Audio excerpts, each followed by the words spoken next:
We're going to give it a few minutes, everyone.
You guys, Afternoon. We're still waiting on a couple people, so we're gonna give it another minute or two. sounds good.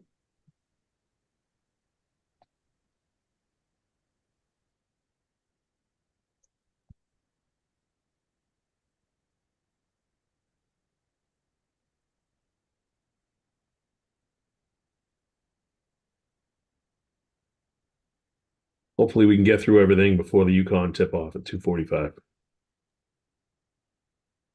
You're an optimist, Lynn. That's what I like about you.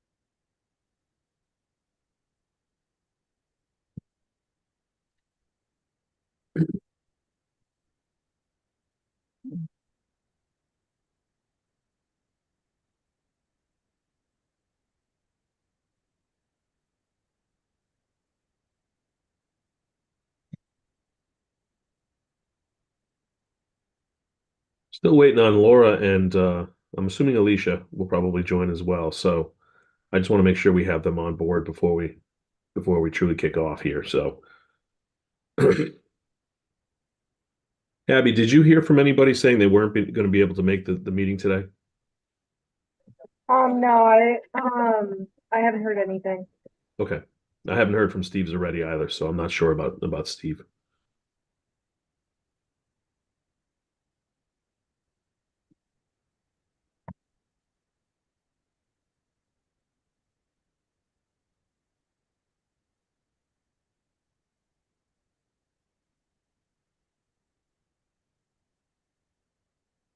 Here's Laura.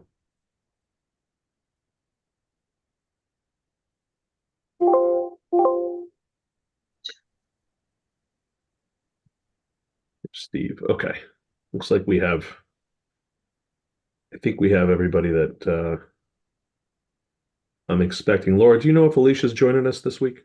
I think she is. Let me text her really quick. Is she not on yet?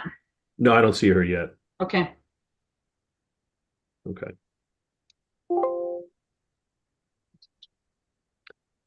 So very quickly, just kind of like a housekeeping thing. In about 20 minutes, I have to go and get my kids off the bus, or else they won't let them off. So I'm hoping that one of you can take over for a few minutes while I do that. Parent-teacher conferences this week, so No I'll be problem. pleased. I'll be pleased to help out with that, Lynn. thank you, Duncan. Okay. Well, I'm guessing Alicia will probably be on in a minute. So why don't we just get started? I know it's about five after here.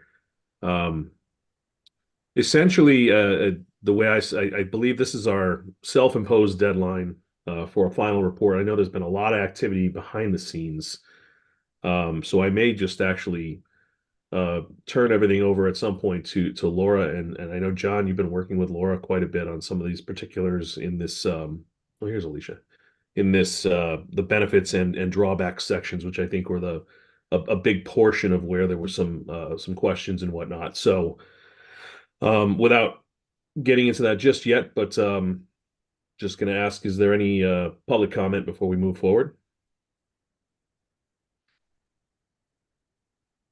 Okay, seeing none, then let's just jump right into it. I'm going to share my screen if that's okay. Actually, you know what? Maybe it probably wouldn't be a good idea if I have to go down to get the kids Yeah, up. yeah, you're right. You're right. Does anybody have the benefits? Yeah, can I talk a little even before I open Yeah, it? go ahead. Yeah, Excellent. absolutely. Thanks a lot. So as John and Lynn had realized last time, I had not been able to read the benefits section. And when I did, I was uncomfortable enough that I would not have signed on to a report if we were going to include that in there. So I knew it wasn't just a matter of editing. I knew there was some significant reworking that needed to be done for hopefully us to find some common ground.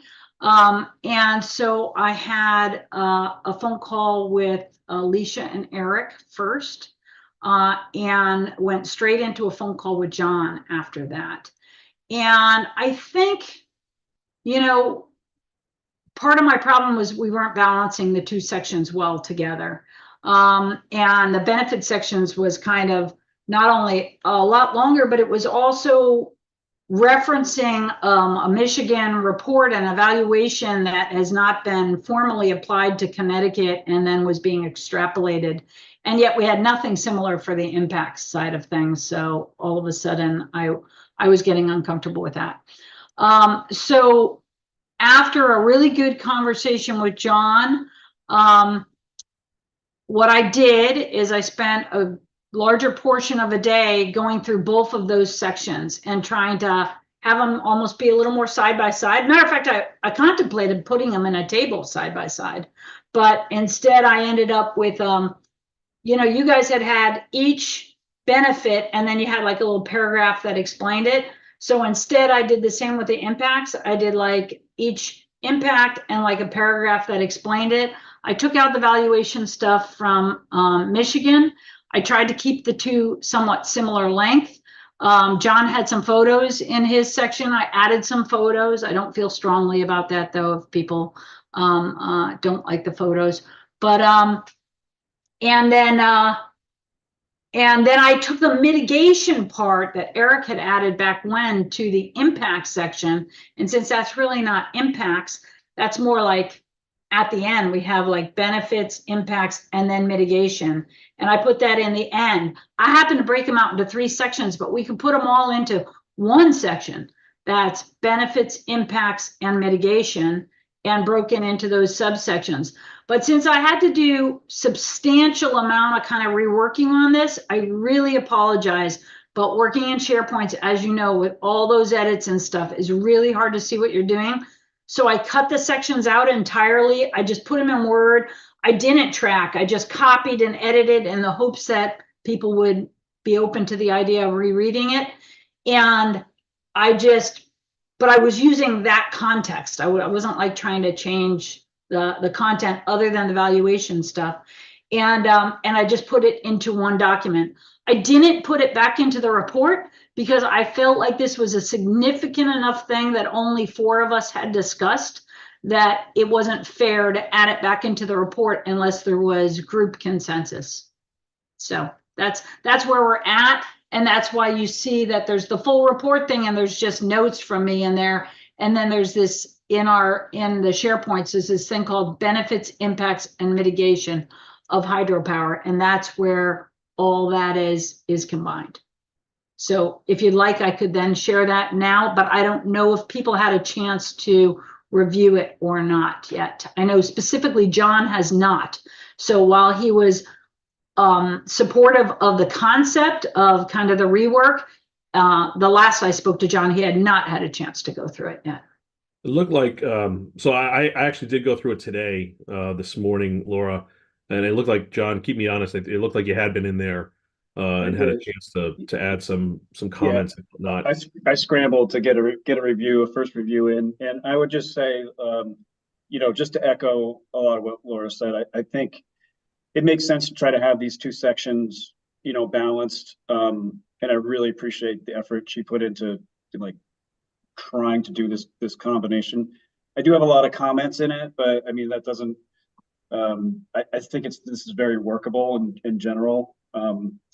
So don't take the comments like the wrong way. They're just this is kind of the nature of the game, right? Yeah, no, definitely. Definitely. I didn't expect there not to be comments. And Right, right. and to I be love quite that. I honest, think similar sorry. to what you did, I stole from a report that I wrote like 10 years ago. Yeah. So, I was like, think that's I didn't have time to sit there and think of writing everything out. So I went to an old report I had. that's where we are. I mean, we have to use other analysis to support the general kind of positions and the general kind of things we're trying to communicate. So I really think this is a good approach. And the only thing I guess I'd be concerned about is just trying to get this done, on the deadline, knowing that only some of us have looked at it. And I don't know if Steve's ready or Duncan.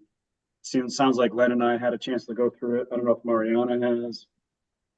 So anyway, it's just that is kind of the question given our timeline, I think.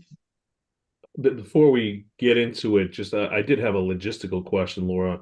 You had a whole lot of comments in the benefits section. I think they were dated the 18th, so it was the So night. again, I didn't even go into I took all that out. Okay, so I'm just gonna And so this is fresh new. So you could now, at least based on my comments, you could ignore everything that I put into the report because I put any of my stuff, my revisions in.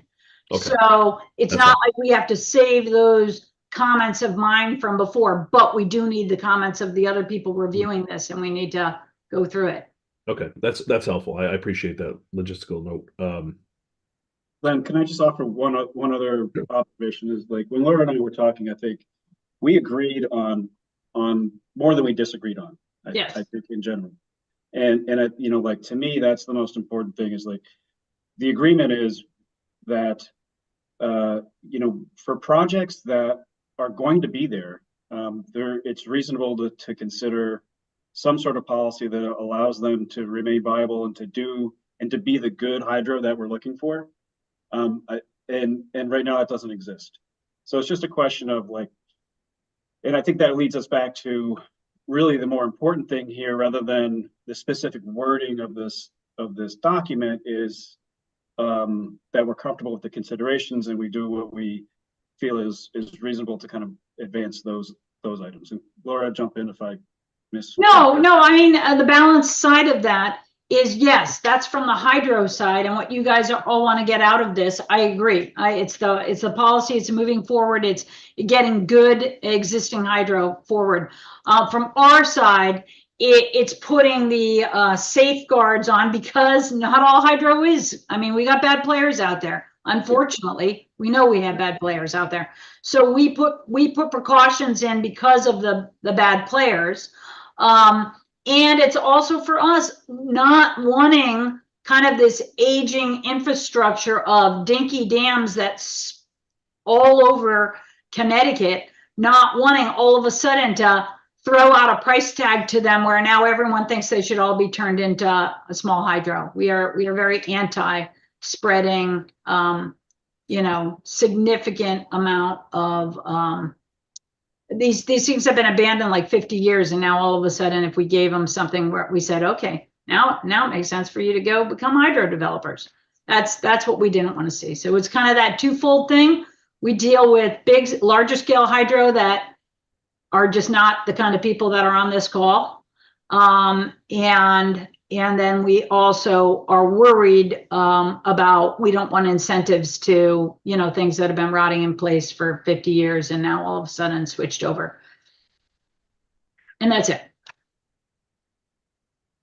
And I think the policy stuff, we're all pretty on the same page with. So that sounds reasonable. I would propose then we start right off the bat with this benefits section that Laura rewrote. If others are amenable to that. I know not everybody's had a chance to look at it in depth, but I think it makes sense to kind of go through it, because this is I think it's 15 pages long. It's a substantial portion of the document itself.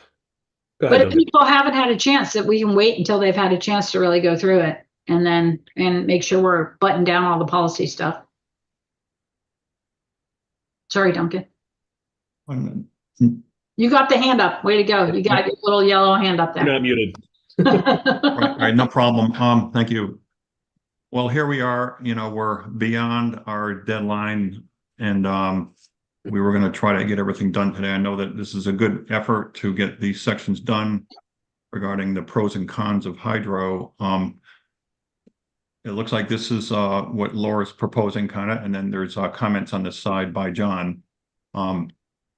Another idea would be to put this to the side for the moment and let's crank through the policies and considerations and get that done.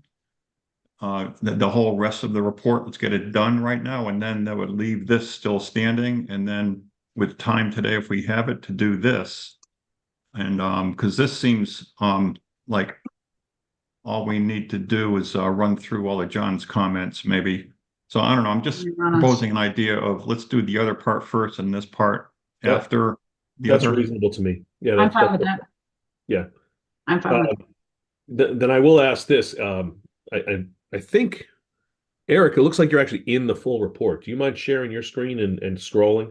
Am I not Sure. sharing? Oh, because I'm not, yeah, I'm in the partial report. I'll get out of this. Yeah, there you are. And I'm going to go off screen for a moment and be absent. So my apologies. I'll be right back. But please continue, Duncan, if you want to lead the show, or Eric, whoever wants to do it, that's fine. Go ahead, Duncan. I'll just scroll along as we go. All right, very good. So let's start right at the top then. Cover page looks good to me. I'll support that. Table of contents, we need to cross those out. I couldn't figure out how to do that. Somebody did. Very good. Thank you. All right. Eric, can you zoom in a little bit? I'm getting old. Sure. Sorry about that. We all are every day. All right. Isn't it 0.75 funny that the power. colors are different? The colors are different on the version I opened than this. That's funny. We always think when we're talking about things, we can just refer to the colors. I guess you can't. So I don't know if Mariana, you might want to say something about the executive summary. I read through it yesterday, and unless there are any other comments, I'm good with the edits. And I appreciate the edits. I don't know if there's anything else we need to talk about here.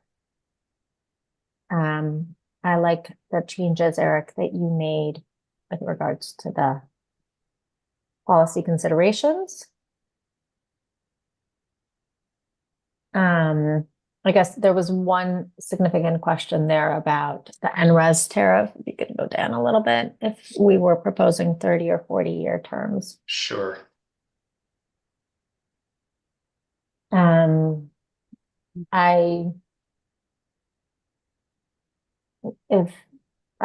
don't have a preference of 30 versus 40 years. If that's what others agree with, I'm okay with that. John, you have your hand up? Yeah, I can't answer the question on NRES, but I just had a question on the standard service or the tariff item. Eric, can you just scroll up just a little bit so we can, yeah. Did we leave that with any, so it talks about environmental standards, but do we talk about other eligibility criteria specifically related to like install capacity? Thought we had, but I don't recall. Yeah, maybe that's something that we could talk about in the policy considerations themselves and then come back up to the executive summary and make sure that it's accurate there. Yeah, I think that's right. And I think that relates back to some of the comments that that I know Duncan and I had on the PURA's ratepayer analysis on the considerations. Okay, I'll digress. No, it's a good good comment. I think we need to get into it in the actual consideration and then make sure to bring it forward. So we could, if folks are amenable, and I think Duncan was making the suggestion, and I think Len concurred, we could go right to the policy considerations, and then come back up to anything else in the full document, if that makes sense. I support that. Same, I think that makes sense. Okay. Sorry, this is probably hard to watch. We've all done it on our own. We're all to get where we want to get to. Okay, now we're to the policy considerations. So were folks comfortable with some of the language that I inserted here? This is really just about the constraints that Deep and Pura might have, and in part why we called these policy considerations. What I see here, the first comment I see from you, Eric, is talking about adding Pura's testimony as an appendix, maybe, right? Yeah, I thought that we might try two things there because there certainly were a number of comments that suggested that Pura's analysis was maybe not fully accurate or complete and needed some nuancing. Is that we could include their testimony in the appendix, but have an introduction that talks about some of the assumptions that went into the some of the costs quoted in the testimony, and if there are things that we need to just make certain assumptions clear and different understandings of what nuances are necessary to add. I figured we should probably do both, but that it was valuable testimony and analysis that it had been done by Pura that in some way, shape, or form should be incorporated into the report. Yeah, this is Steve Kidwalader from Pura. I just sent around an email trying to address those concerns.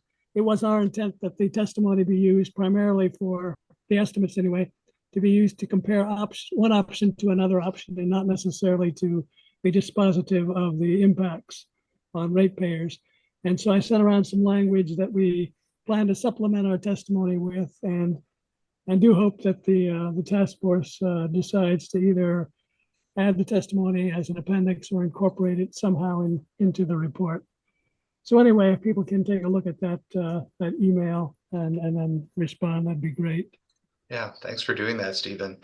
And is this as we're looking at it now, what has already been appended to anything that's been submitted, or was this for the purpose of discussion and maybe making sure that we're all on the same page before it gets submitted or resubmitted?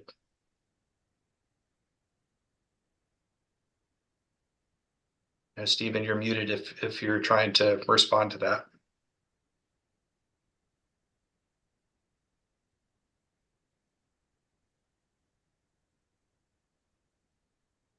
Okay, well, I hopefully folks have seen the email from Stephen, and we can revisit that after we go through the policy considerations, perhaps.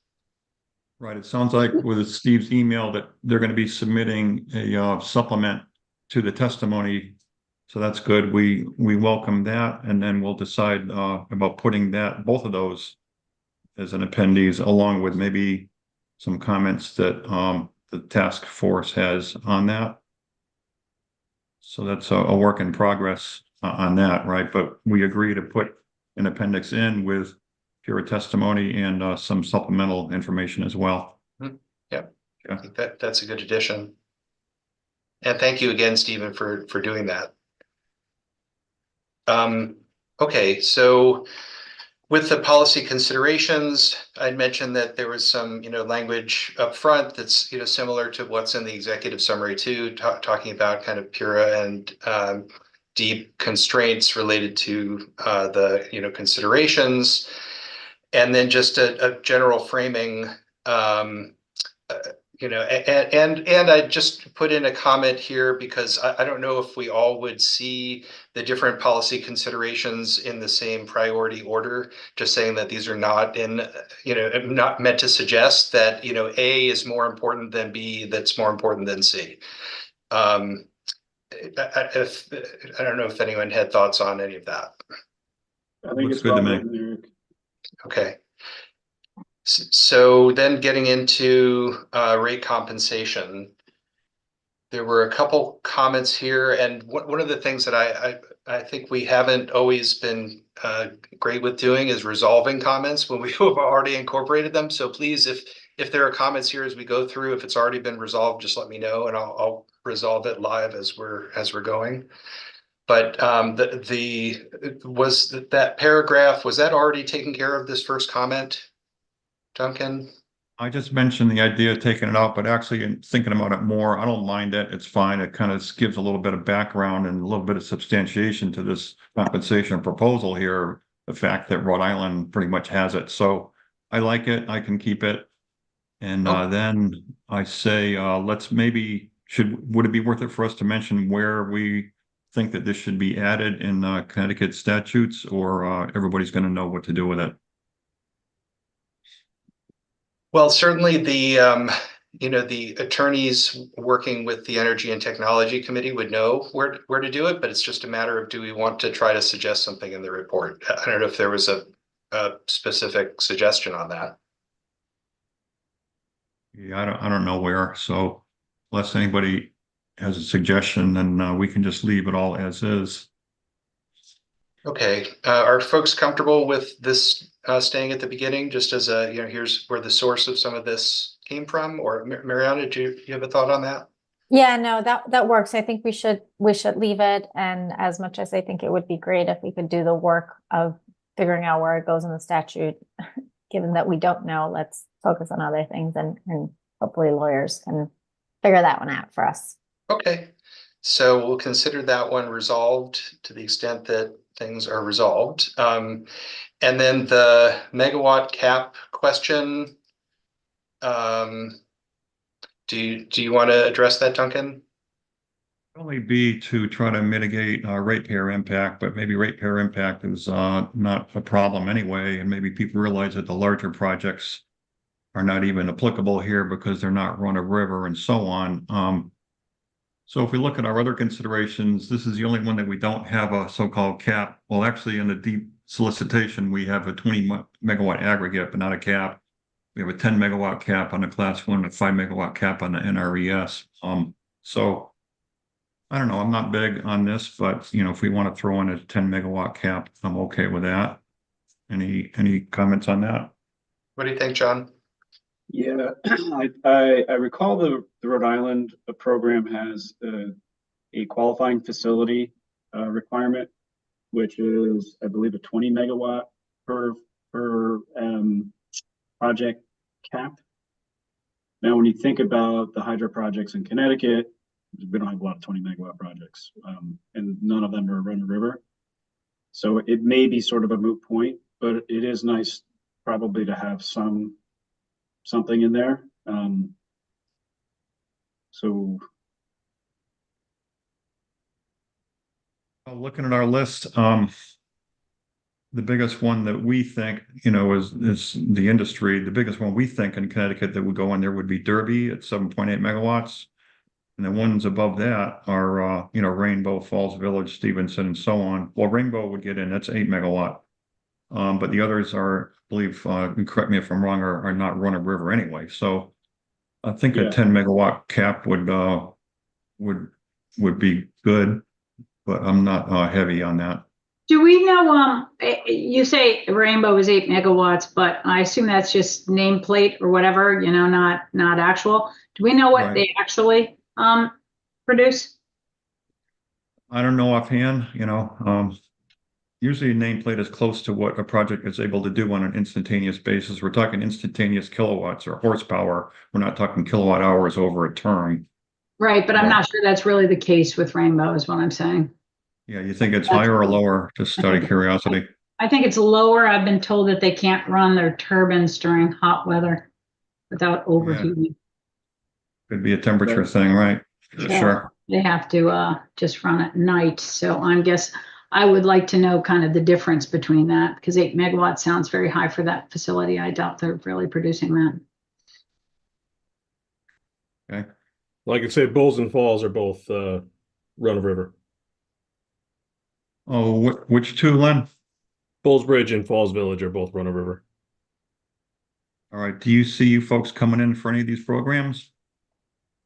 Right now, no, but you never know down the road. I think is I think it makes a lot of sense to keep to cap it for sure, but um, a 10 megawatt cap I don't think would be a problem. Right. So those would get in if they wanted to. Maybe you're all set with contracts. You're selling your power out of state, I believe, whatever. But so let's put in a 10 megawatt cap. Is everyone in agreement on that? Yes. Don't have a problem with it. So I'll just put it here in the comments. We'll have to work that into the document. I'll add it to the executive summary, Eric. Okay, great. Thank you, Mariana. Yeah, I think that helps Steve do any revisions to his analysis too. Right. Does. One more thing, sorry, Eric, high level is the name we want to use for this consideration. I know it's stupid, but we have it as different things in different places, including in the Pura report. And so I just don't want folks to be confused as to what is what. So we've thrown around standard service tariff for hydropower, rate compensation for CT hydropower, last resort.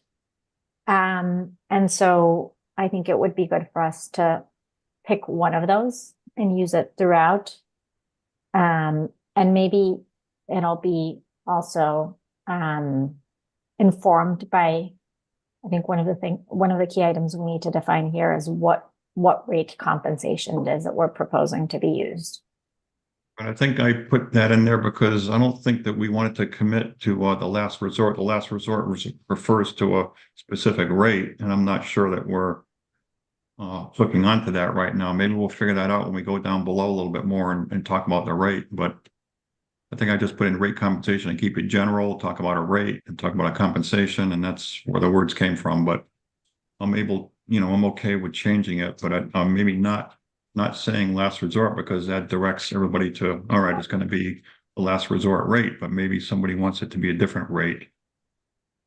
Well, I think it's supposed to tie back to published rates by the utilities, and whatever nomenclature they use is probably what we should mimic. And I'm not sure if they all use the same nomenclature. I think, Mariana, you put in a link to some of those tariffs previously. So I think we just need to try to tie back so we're not recreating the wheel. I think I had tried to, if I recall this correctly, I had tried to equate what Rhode Island had done with the Connecticut, whatever Connecticut had that was similar. It was certainly not, perfect, but I'm trying to see on this sheet if it captured what I had put in there previously. And maybe it's down further, but there were specific rate structures that I had tried to put in there that were Connecticut specific. Was that the 56 and 58 I think so. that we had last time? That sounds right. I think I'm just, Mariana, is that track with your recollection too? Yeah, and I think one of Oh the yeah, here it things, is. 56 and 58 are the last resort tariffs. I understand omitting that. I think, Duncan, you had proposed if you go down a little bit, Eric, to tie it to the standard service charge associated with residential, which to me feels odd because I don't think any of these are tied to a residential meter. So maybe one of the things that we can say is that the rate that's applicable to that facility So that meter would be to that meter, right? To the meter associated with that facility would be the rate at which they would be compensated. So if they're rate 30 or rate 56, whatever that compensation is. And that's kind of similar to how net metering works. That would be Makes sense to me. a better approach in my mind, just given, if you put a specific rate in there, in statute, and they change the rate structure or something like that, it makes things difficult. So That is a novel idea. I never thought of that, but of course, every powerhouse has a kilowatt hour meter on it, and when the thing's offline, it's consuming electricity, and it gets a bill for a month if there's consumption during that month, and it's at a certain rate, and that's the rate we're talking about. Okay. I mean, I don't even know what those are. Does anybody know? Is it 56, 58, 42, 40? It depends on your facility, Duncan, but that is what's used in a lot of net metering programs. So I think it's an elegant solution for where we are. yeah, Yeah, just to say, the rate that the meter at the facility is lined up with, right? Okay. Very good. I think it would read the applicable generation rate associated with the rate class of the qualifying facility, something along those lines. You could probably dig up some language from other programs that use that structure. But I think that's generally correct. Yeah, I And like so, it. and so with that, does that change our name at all? Is what I'm trying to think of.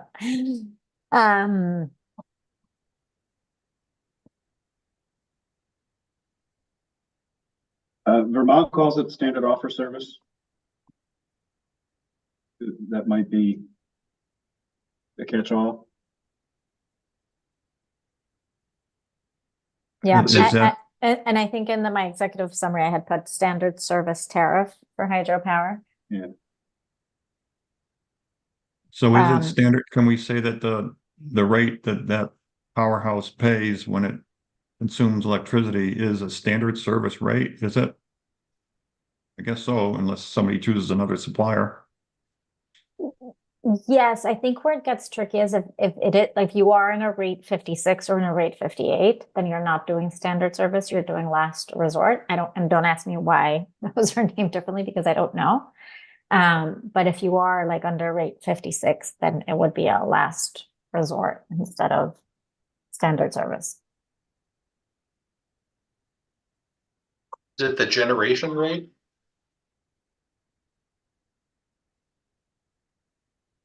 Is that what we're saying? I don't know the terminology, but no, I don't think it would be the generation rate. I think standard service rate would I think they would get the gist. I mean, again, we're not writing statute here, so yeah. thankfully, Yeah. the lawyers at the legislature can sync up the language more appropriately. And I'll have a good time with it. Okay. Hopefully none are watching right now and took umbrage with my statement. You just made an enemy of there. Yeah. Or lost a friend. All right, so I just I'm kind of just taking notes as we go here on the document, but I just threw in standard service rate compensation for Connecticut hydropower projects, or we can feel free to play with that more, but I think to Mariana's point, let's just make sure we're consistent as we talk about it through the document. I like it. Okay. There are other things here to chat about before we get to pros and cons.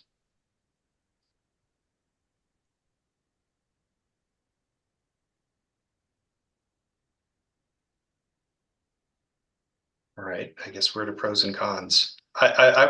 This is something, this was not a new suggestion, been brought up several times in earlier meetings that, for each of the policy considerations, we should have some, pros and cons, just as legislators are looking at this, it's good for them to have that kind of context, and also helps to make sure that any of the, concerns or in particular, advocacy positions for various things kind of come out through this section. So, but there are a couple things that maybe are resolved. Oh, Like, so Stephen, I think we're getting a little bit of feedback on your line. On the right. Yeah, I apologize for that. I'm going to try and mute here. Yep, no worries. Alicia has her hand up here. Go ahead, Alicia. And I'm going to turn things back over to Lynn. Just a quick question on, it says would provide a higher rate. And I know what was sought in the beginning were equitable rates. Is this, for this particular policy, still the case? Because, my concern being that, we don't want to offer rates that we want to offer equitable rates, but don't necessarily want to offer higher rates that would incentivize something that couldn't really work on its own, that would eventually be an issue for affordability for ratepayers. So, Alicia, I raised my hand. You bring up an interesting point, which is something that I actually changed throughout the document, and it's this equitable rate is something that I struggle with a bit, because what does equitable mean? Equal and fair based on what, and equitable compared to what? And so I struggle with that term a bit. And maybe I'm wrong. I think the comparison was in the beginning was compared to rates offered to other renewable energy sources.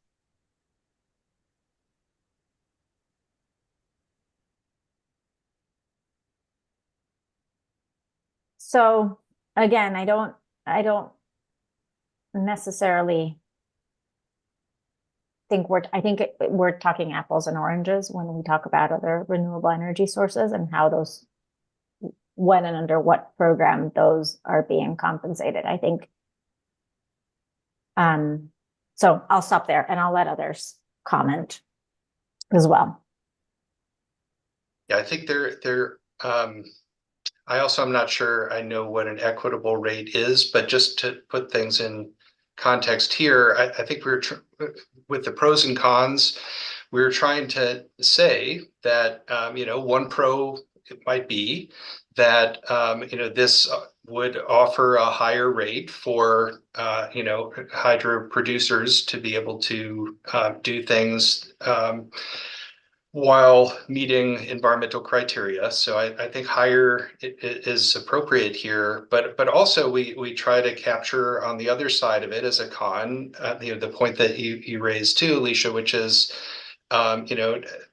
there may be, because it's not based on a competitive process, that there are ratepayer issues associated with that. So, I think we're trying to capture both sides of the coin here. So anyway, I don't know if that helps in thinking about equitable. It does. I'll try to take things into context before answering questions going forward. I'm pretty spent. It's Friday.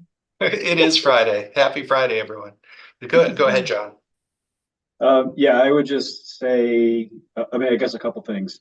Is that the way that this rate is structured, it's tied to what the utilities are publishing for their procurements for the energy component of what you see on your bill. So in terms of it being competitive, there are sort of implied and embedded competitive processes that the utilities need to go through for their energy procurement standards. This is simply kind of providing that rate to in-state suppliers that meet the criteria. So because that is market driven, it fluctuates, right? Like using again the Rhode Island program as an example, those rates are adjusted quarterly. And while it will end up providing a higher compensation for existing in-state suppliers compared to the rate 980, there is the kind of the downfall of not of rate uncertainty, right? Because it does fluctuate. The other thing I would just say is just from the cons, the third bullet talks about a retail rate, and I think that's a little misleading because it's not a full retail rate. Doesn't include transmission, distribution, all the transition, all the other things that are on your utility bill.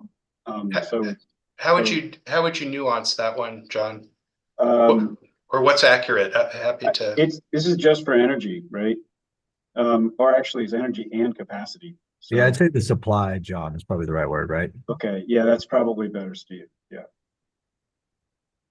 And sorry to jump in here, Duncan, I know you have your hand up, but I think, John, you mentioned a couple of things about how it's market driven and how it fluctuates that are both pros and cons of it. And so Right. maybe if you can add those in, I think it would be valuable. Sure. If you can add a bullet point about both of those things. Yeah, and I apologize. I really haven't got into the great work that you did, Mariana, to pull all this into a report. So I have a single document rather. So I didn't even see these pros and cons until just like a few minutes ago. But I do like the format. I think it makes sense. You know, I would definitely encourage folks to, it's obviously going to be after today's meeting, but spend a little bit of time to just make sure this captures, what we think are appropriate and that things are stated the right way. I know I plugged in some things pretty quickly. I really appreciated what Mariana did to kind of carry forward what was in the first one down to others. And I think there have been already some good improvements made there. But I'm sorry, Duncan, go ahead. Well, no problem. All right, good. Yeah, this is new, this pros and cons thing. We're getting it in here, but it's taking time, but we're doing it and that's fine. All right, the first bullet would provide a higher rate. So the first thing that I hit in my head when I saw the word higher means, well, we're looking at pros and cons of our 4 considerations. So that means that this is a higher rate than the other considerations. You see what I mean? So what about just taking out the word higher? Because that to me, some of the people might think, oh, this compensation has higher rates than the other one, so we're going to throw this one out immediately, right? Okay, and then down below. Maybe it's better to change that word from higher to, I know we don't want to use the word equitable, but Appropriate. Appropriate. Yeah, there we go. Appropriate. Something along those lines. Isn't equitable the same as appropriate? Yeah, who says it's appropriate? Yeah, I know. I always, Yeah, you're I always, right. You get the exact same thing. Appropriate and equitable, the same thing. I like equitable. It would be my preference. I understand the point you guys are making, but I like equitable, but I agree. It's a judgment call of who's saying it. I mean, I'm okay with equitable too. That's fine. I'd rather have it removed. I mentioned my reservations with regards to equitable. But if others feel okay with it, I can stand. I don't think we need to describe the rate at all. Yeah. Yeah, I think removing it makes sense. All right, good.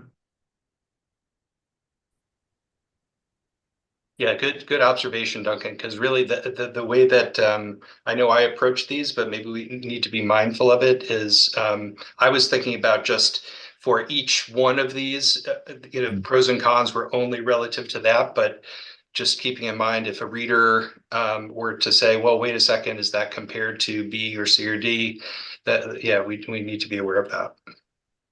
Right, very good. So down on the cons, the second one down, difficult to track long-term compliance of eligibility. Well, my comment to that is it's the same difficulty to track compliance with any of our considerations, isn't it? Is there any consideration that makes tracking easier?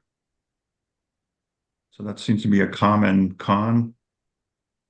Well, I think Serby's on the call from Leahy, and we haven't talked about this specifically, but if we had Leahy as a criteria for eligibility, certified projects have to provide annual reports demonstrating that there haven't been changes and that all the conditions that you were qualified under are still the same. I'll step back and let Serby speak for Leahy. So again, my only question here is this con the same for all 4 considerations? And if so, then we throw it out. Well, that doesn't mean it's not we should throw it out if it is for all. I do think maybe with the deep procurement, because deep would be doing oversight of those contracts, there would be more oversight to ensure that long-term compliance is being followed.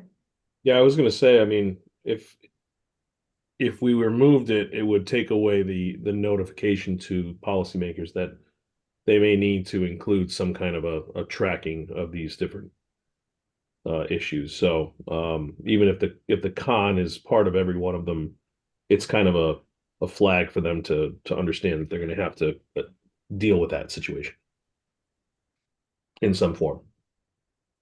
Okay, I thought the pros and cons were comparing our 4 considerations, but I don't mind putting it in, believe me. I was just making the point that, is any one easier to track than any other one? Okay. All right, so is everybody okay with the last con that I kind of put it in there?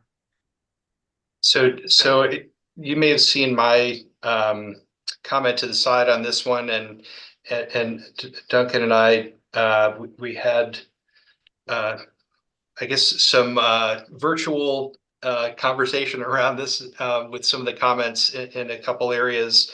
I was just suggesting that the way that this bullet, competitive process is not suited to hydro was framed was a little one-sided, and I was just suggesting a more neutral way to say a similar thing. And there was some language that was proposed that now I'm not seeing it. Yeah, I did adopt your language, Eric, and maybe you'll see it down in the next one. Well, why do we think the competitive process seemingly works for the rest of the world, but not hydro? Hydro's different than solar. Hydro's different than wind. Hydro has to get a FERC license, which takes a long time. It's easy to slap a solar panel up, but it's not easy to get a hydro going. Hydro takes a long time. We need assurances before we go investing and getting a FERC license, which is hundreds of thousands of dollars, before we go and buy equipment, before we commit to the land, the dam, buying it and all that. We would like something in place that we can see, that we can hold on to with our hand, and we know that we're going to get this rate if we do all these things. Competitive bidding process doesn't do that very well for hydro. Okay, but wouldn't you be only competing against other hydros that also have to go through that same thing? Right. Well, I'm saying that this process, we like the first one, the rate, just to give us a straight rate instead of a competitive process.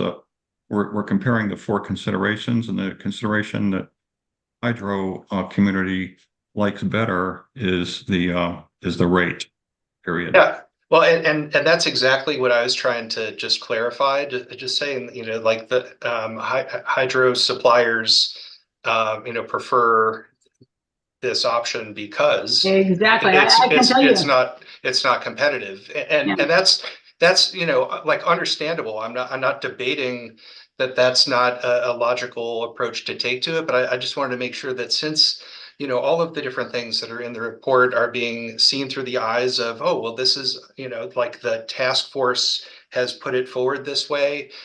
That's why I thought it needed to be a little more neutral. And like the language, one of the bits of language that I'd suggested there was, hydropower producers or could be suppliers prefer a standard rate over a competitive process like a solicitation to enable assurances to proceed with commitments, investments, and financing. So I totally understand why, but just want to make sure that it's clear that when we say that it's not suited to this, that's your opinion and not necessarily the position of the entire task force. Exactly. Right, very good. And to be quite honest, I don't think you're helping yourself at all, because with Eric's suggestion, it's saying the same thing, but not saying it's not suited for a competitive process, because I can tell you the knee jerk of anyone seeing this, a politician is like, yeah, everything should be a competitive process. So I think by just stating it in the positive, that the rate option is the more preferred rate because of the complex nature in which we have to, whatever, I think is a much better way to state it. It still states your same thing. Okay, good, understood. And as you can see, Duncan agreed to it in the next note right below Eric's, and I just said I'm okay with that, Eric. Maybe if you Okay. could just add the fact that the FERC process is lengthy. That's all. And you've had your hand up for a while. Why don't you hop in? All right, John. Yeah, well, I guess I really like the language that Eric put forward. I don't know that we need to beat the FERC drum, Duncan. The other thing I would just note is to have that last bullet in the con section of the tariff seems out of place, because the tariff is essentially, if you qualify, if you meet the criteria, then there's not a competitive process. So to have that be a con, So it's really a pro. It's like a, hey, we'd it's like the kind rate. of a pro. rate Yeah, it structure. seems like, just seems out of place there. Yeah. But the point that you guys have been talking about, I think is better said with the language that Eric put together.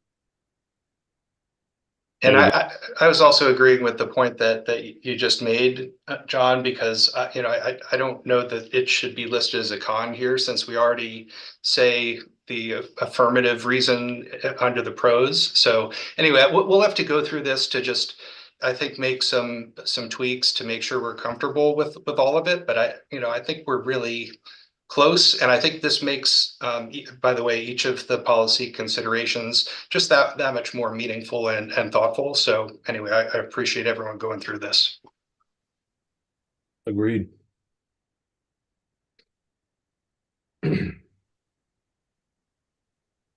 So on to the solicitation.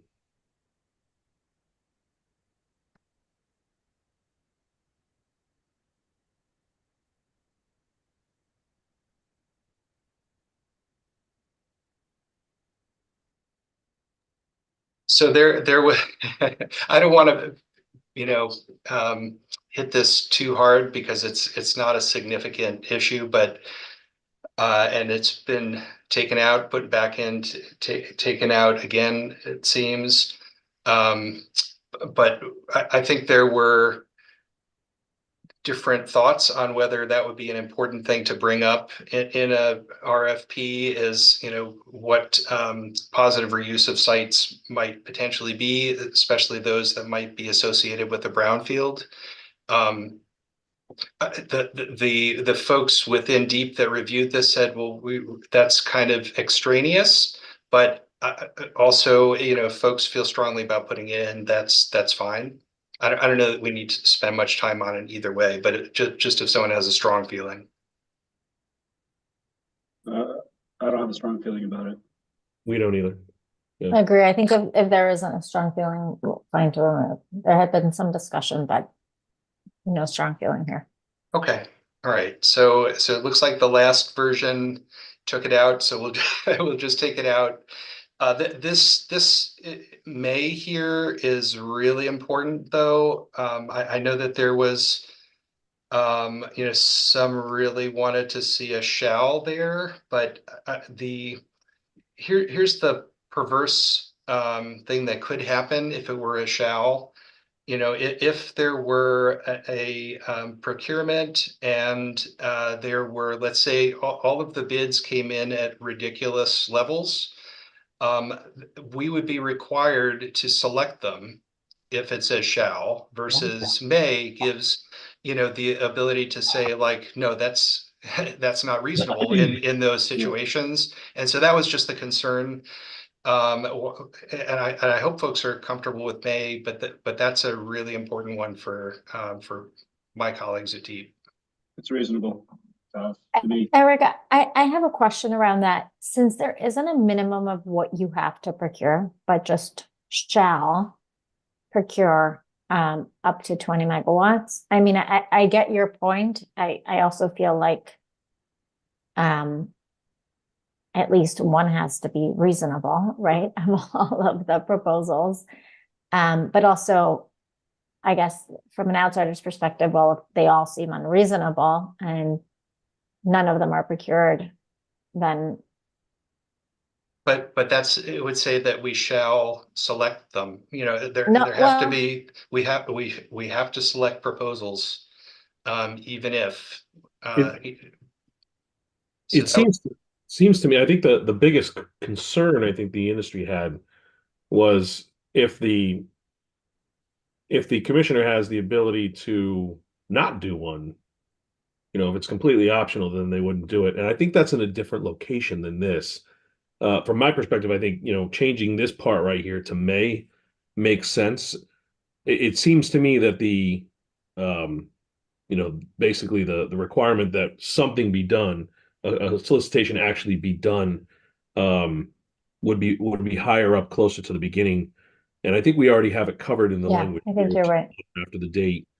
Um, I don't think we have a shall. Yeah, we do. We do. We have a shall up top there. Thank you. So, um, to me, that covered the main issue we had talked about in the past. Um, I don't know if that clarifies things, but that was my view. Eric, was DEP okay with that shall as well?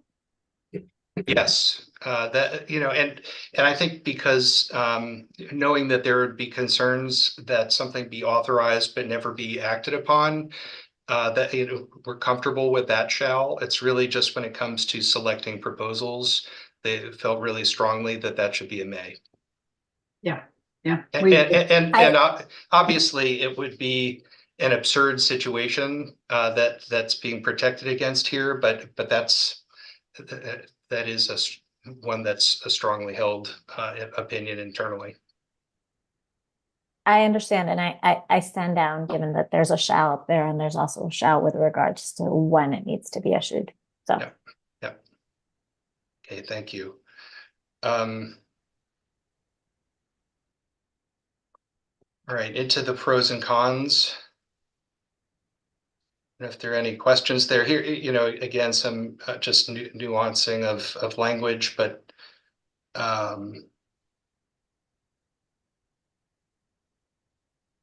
yeah, and maybe we're being a little redundant here. Well, I'd still like either in the pro or the con that the industry prefers. Yeah. Oh, yeah. Oh, yeah, okay. Absolutely. So you're gonna put yours in somewhere there then, Yep. right? Yep. No, absolutely. I would put that as a con right there, but just, you know, word it slightly differently. Okay, very good.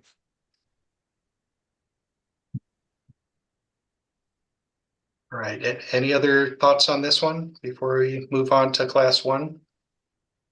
Yeah, I have one on, I guess on the con would be, I believe this was for like a fixed rate, 20-year or longer contract. And, you know, given the inflationary environment we're gone through and are still sort of in, I think that creates a little bit of a challenge for a project proponent. It's going to get reflected, that risk of a fixed rate is going to get reflected in a bid. So, you know, I'd rather see, just as a proponent, I'd rather see, you know, kind of a rate that's CPI adjusted or something to reflect that. I know that's harder to model, but I think you'd get a better response. What do you think, Mariana? I think it's a fair. It's one of those, like, back to your last pros and cons. I think it's both. There's pros and cons to having a fixed rate rather than a fluctuating rate. When you have a fixed rate, you know what it's going to be for the next 20, 30 years. When you're looking to finance projects, that tends to be really helpful. But I also understand your point, which I think is a con in an inflationary environment. Having a fixed rate that doesn't adjust to inflation can be challenging. So I think it's both, and I agree with you. Yeah, I mean, like we would just price that in, and you'd have to be conservative. So the bids might not be that attractive.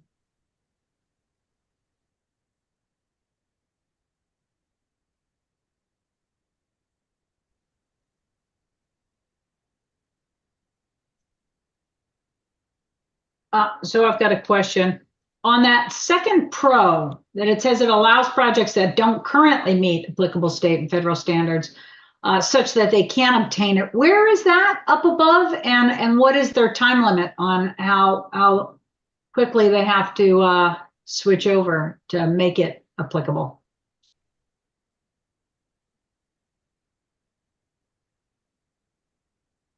That's a good point. I just don't see where we're allowing projects that don't currently meet those. Number 9, I think. For 9 above, let's see, the proposal shall at the time. Proposal shall at the time of submission or within a. Okay, I'm just a little worried about this one then, the number 9.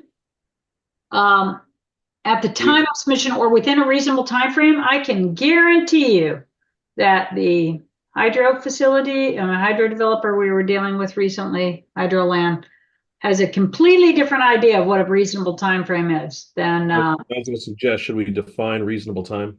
yeah. Specifically? I mean, the tough part about that is it tends to be, I mean, that could be very specific based on what needs to be done.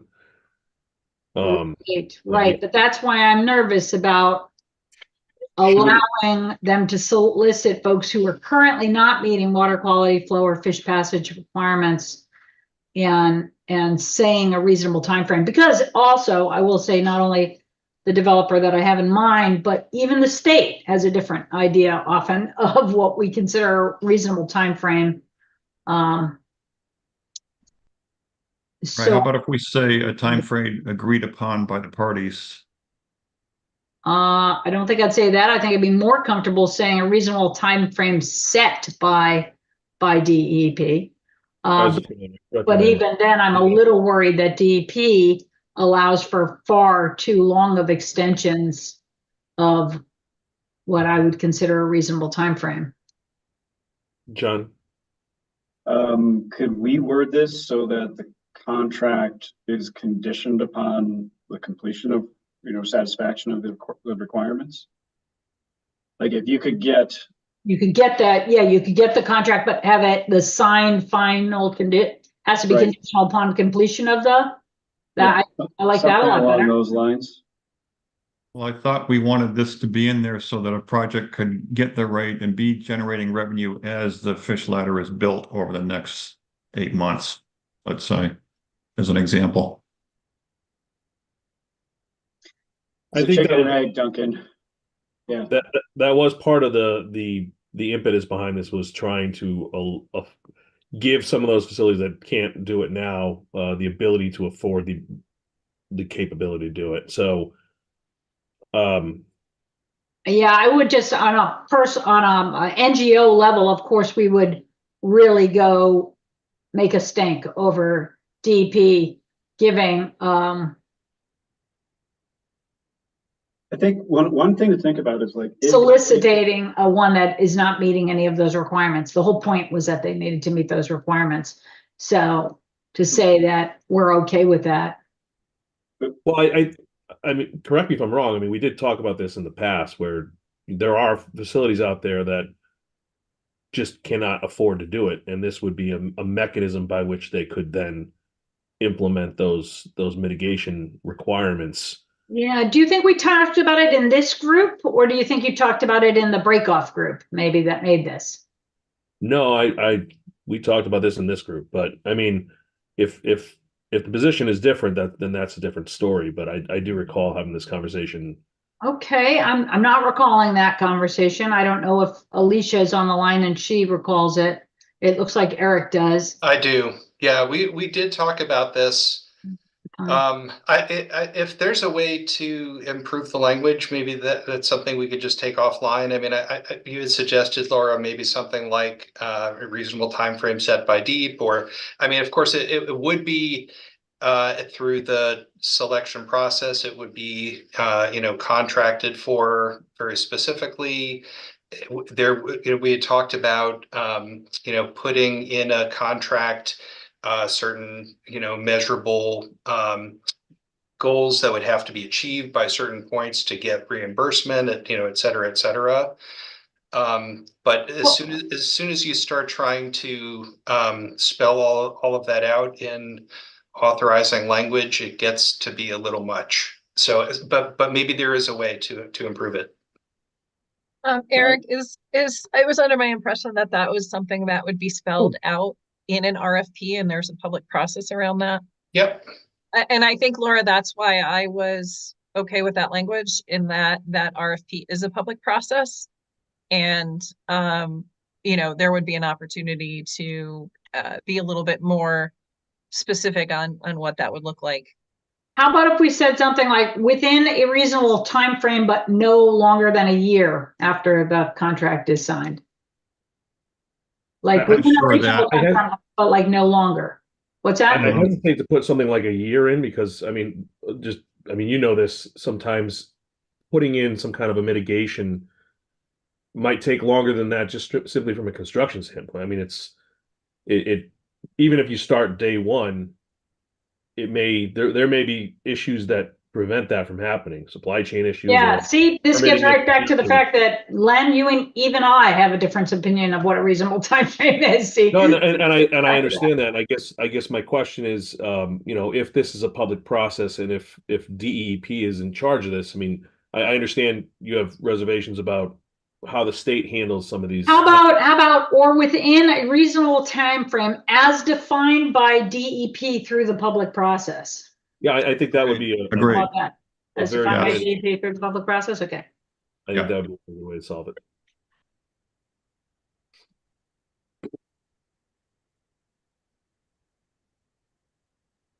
I'm very proud of how this group talks through and resolves conflict.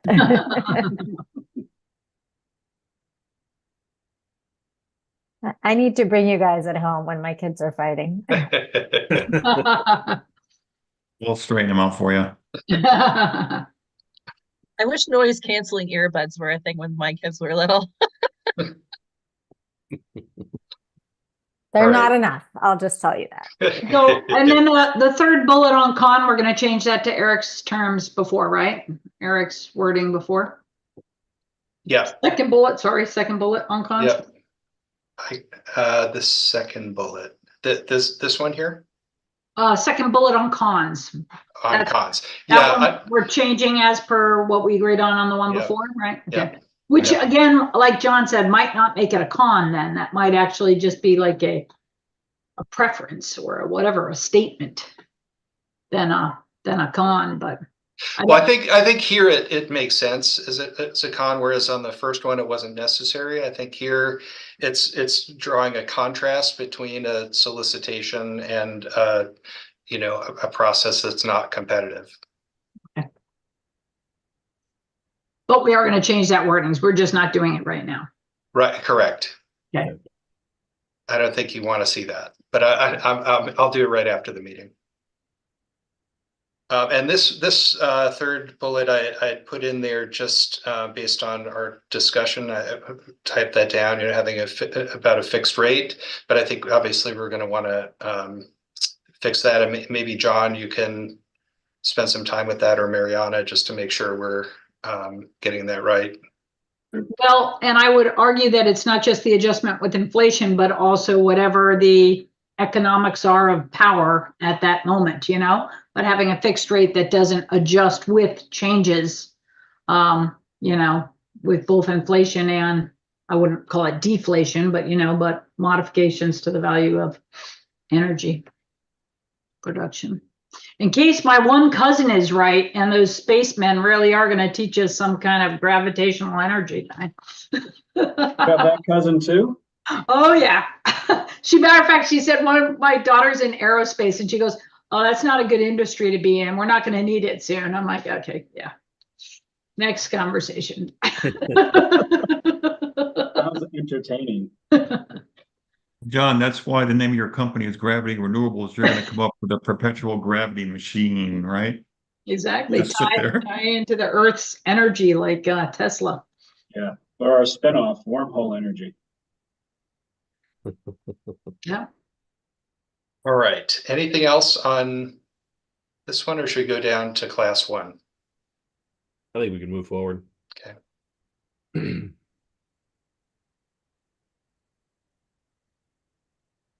I think we resolved this question that Duncan had here a while back.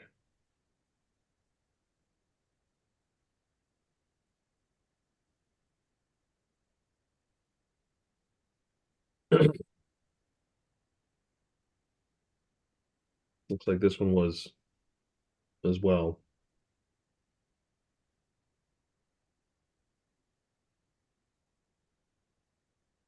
Just to let you guys know, I have no idea what Rankin is or Kalina. Neither But do I.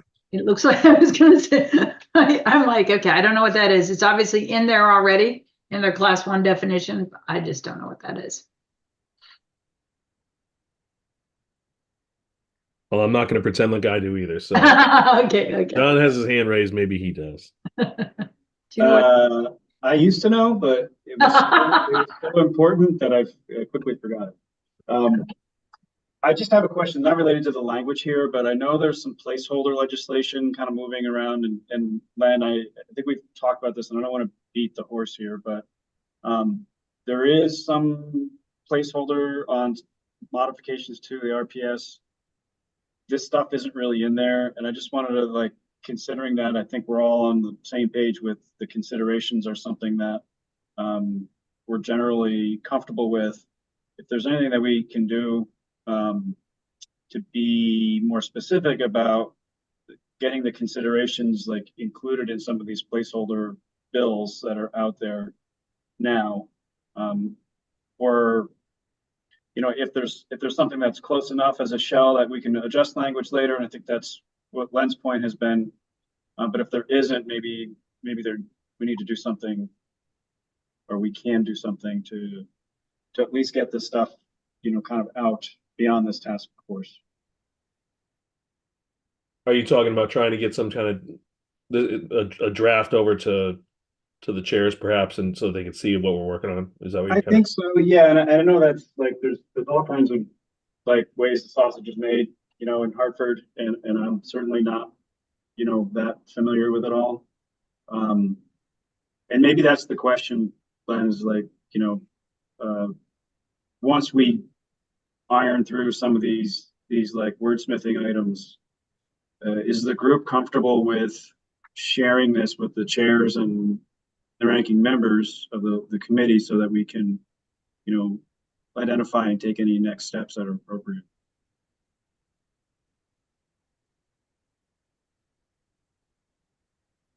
I Right, am so as a matter of practicality. I think it makes sense to at least it's almost like a status report, but hey, by the way, we're basically dotting I's and crossing T's at this point.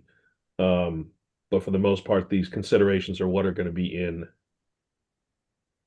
the final report. The rest of it is prettying it up and getting to agreement as to how we set the tone in the background. But that said, I certainly don't want to speak for everybody.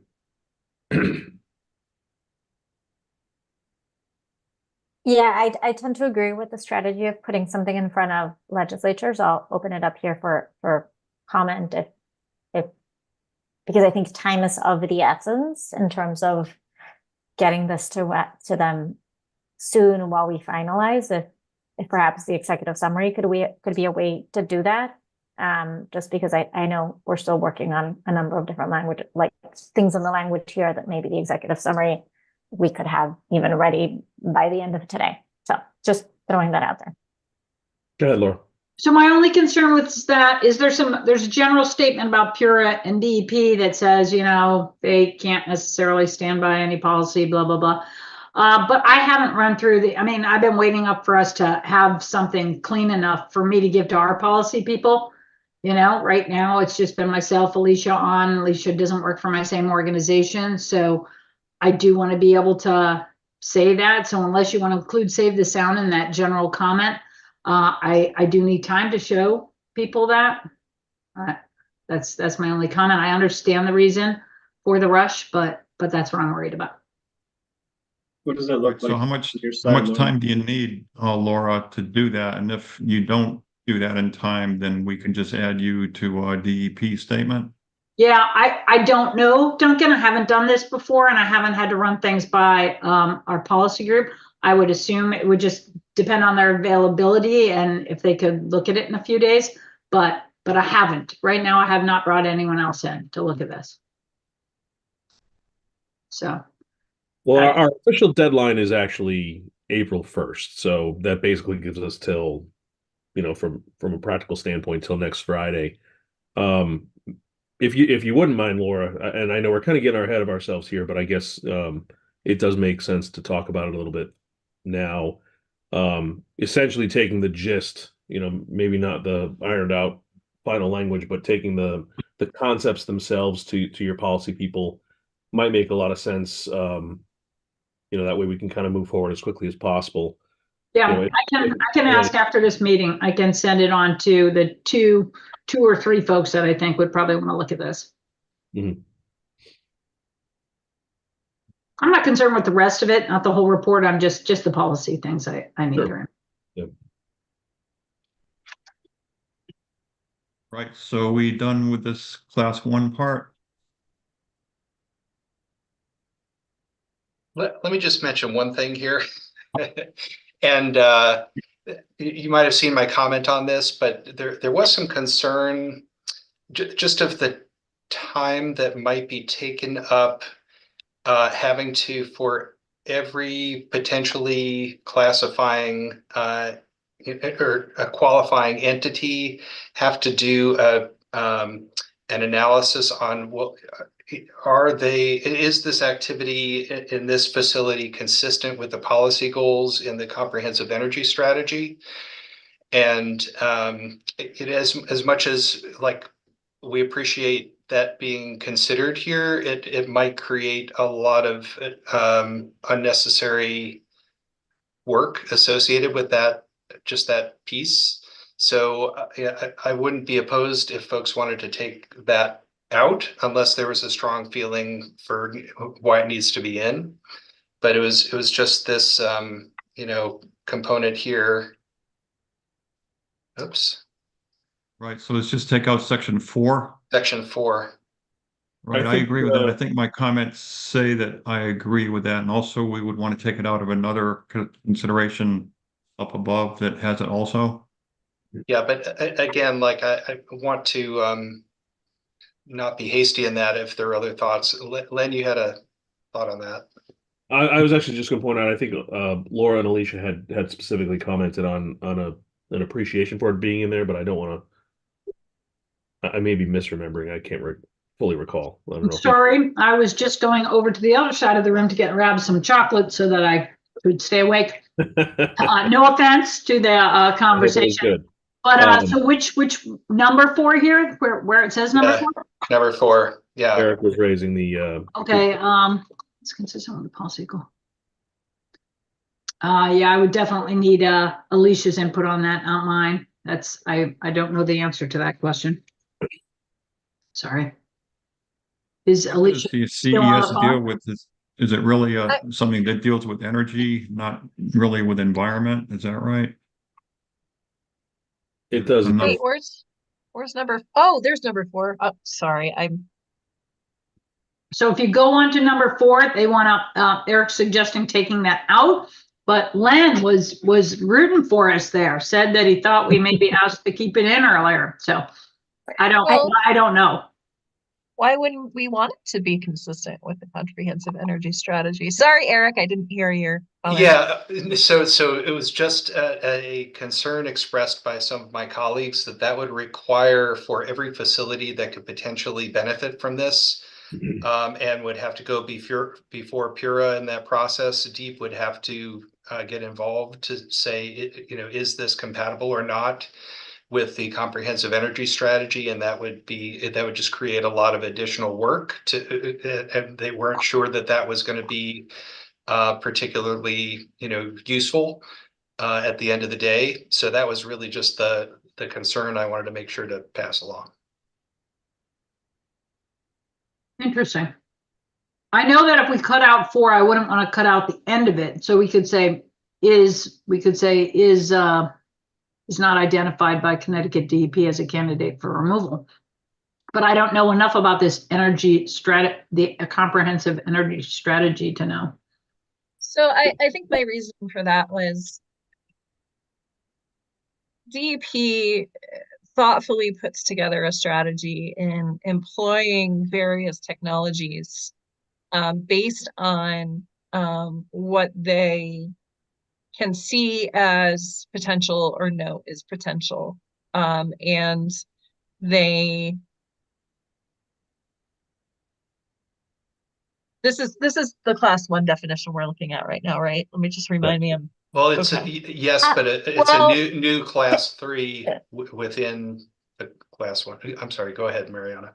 Can I just point out, I think part of why we included this was to limit this to Connecticut assets. And so I think we added other items on there, including the fact that it's interconnected to the electric distribution grid and provides a positive impact on the state's economic development that speak to that. So I hadn't thought about it, and Eric, I think the point that Deep brings up about how this could be really challenging to implement is a good one.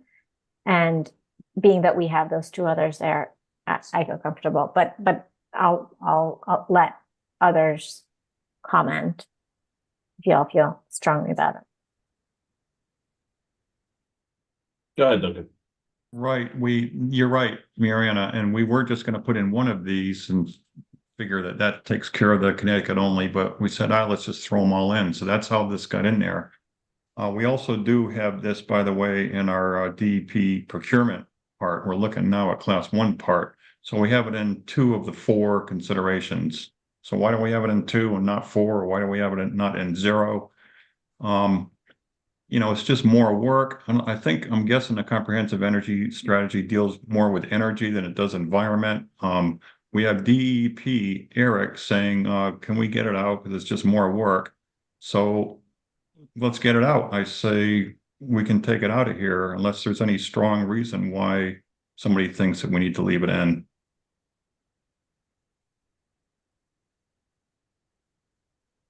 All right, hearing none, let's take it out. Well, I would say that from the environmental advocate standpoint, and this is nothing to say against you, Eric, but it is problematic that DEP too often says we don't have the resources to do something just to make sure that the environment is protected. But just that's where we're coming from.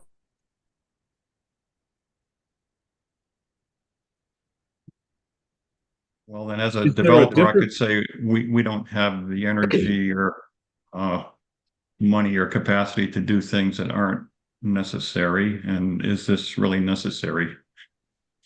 Is there a different way for us to thread that needle? Mariana has her hand up. I actually may be thinking along the same lines. My hand up was for something different, to say that basically this is currently in all of our policy considerations except for the NRES. It is like an eligibility requirement of all of them except for the NRES, just because the NRES program in and of itself is part of the comprehensive energy strategy. What is in the right one? Okay, I'd stand corrected then. Go ahead, John. Yeah, I guess I'm gonna just shoot from the hip here because I'm not really familiar with what the energy strategy says, but I can't imagine this being a heavy lift from an applicant's perspective. Eric, I'm not sure if you can help us understand, how to make this easier for DEP. Like, is there something in particular that your folks feel would be challenging to review?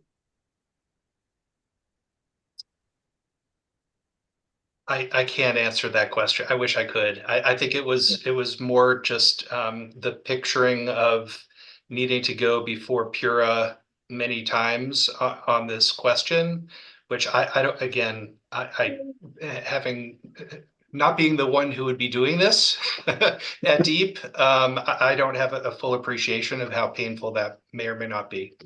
Yeah. Is there a way to structure it a little bit differently and put the onus on the applicant to show how is this consistent with the CES? Not that I want to make things more difficult for organizations like Duncan's, but nevertheless, that may at least bifurcate some of the issue to a degree. Yeah. Like if we change that to demonstrates consistency with.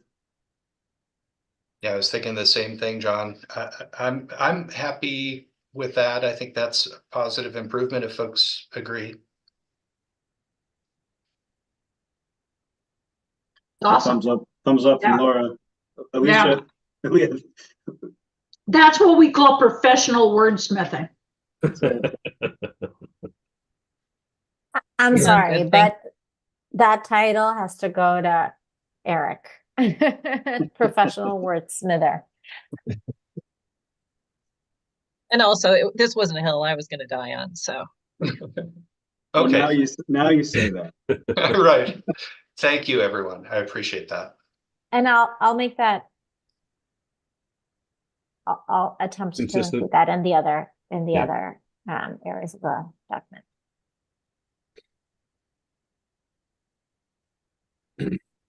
Okay. Anything else on the language before we get to the pros and cons? Or if not, just go into the pros and cons. And again, knowing that folks. Go ahead, Steve. Yeah, this isn't like a piece that we focus too much on, but since we are proposing here to go from 60 to 30 back to 30 megawatts in the hydro section here, I note that the piece on relicensed hydropower really doesn't clarify a size limitation, and so it might be worth just adding 30 megawatts there for clarity. That's probably implied, but right now I don't read that as having indicated as much. It just says that it's a run-of-river facility that received a new license. I agree. I thought of that also. I just didn't say it keep moving along, but I think it would be consistent. I mean, we went ahead and took the liberty to change 60 to 30. So if we're talking 30, why don't we put 30 in Roman numeral II or Roman numeral 2 as well? So I'm okay with that, adding 30 with capacity more than 30. Good.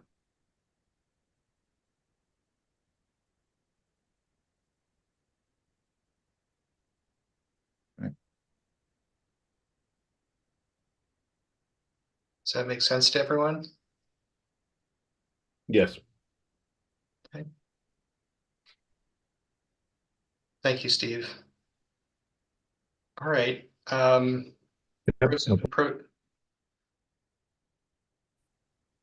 thoughts on pros and cons beyond what's here? And again, of course, we're going to take a little bit of time. And I would say to the point that Laura raised earlier of, wanting to be able to share this with others for review. I feel like at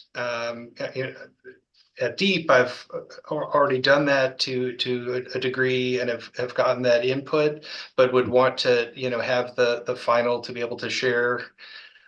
So maybe by the end of the day on Monday, we could all take a little bit of time to go through this to feel like or I don't know what time frame, Len, you might think is appropriate, but since we want to have this going to the committee ideally by the end of next week, I would hope that by the end of Monday would be reasonable to have all of the pros and cons with the policy considerations put together. Just a proposal. I think that works. I mean, we built in that one extra meeting just to have it, and it looks like we're going to need it. I think, as long as the rest of the team can put together a consensus from their respective groups, I think we're in good shape. this always ends up happening anyway. So I think we're okay. And if the committee had thought that April 1st was really truly a problem, they would have asked us to change that request. Okay, but that doesn't mean we're gonna get their input by Monday, right? Because if I asked at 4 o'clock on a Friday for something by Monday, I will be laughed at. No, I don't think that's the case. I think Yeah. it's I was just going to say my thinking about Monday was just that at least amongst us, we could have something that we're ready to share with others by the end of the day on Monday, and hopefully whatever type of feedback we're going to get from folks is real quick turnaround next week. Yeah, I'm gonna share stuff at the end of this meeting. I'm gonna copy this whole thing out and I'm gonna hit accept all in the policy section and show them that. sounds good. But Eric, go in and change your wording on those ones that you. I will. Yeah. I promise right after this meeting. I will do Okay. it. And so the pros and cons, what about this last con? I don't understand. We're starting with the word like. It sounds like my daughter's. Oh yeah, that was Like, I actually. really think this would be a good idea, but like, I've been thinking about it a lot and. I'm just going to take this one out. This was a little bit of just a placeholder for that, Okay. comment we just worked our way through. Okay. And we That's should, great. the previous sentence, we should start with totally increasing. Totally, right? Totally And increasing. then like. Was You it can just Friday? tell them, the end of this document was the end of the day on Friday, sorry. Yes. And we were informed at the beginning of the meeting that there is a UConn game coming up. So let's. That's important. I missed that. And don't care at all about it, but my husband, I'm sure will. So, all right, NRES.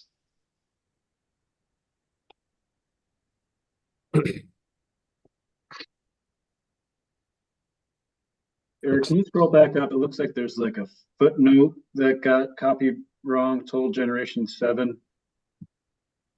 Yep. Mm.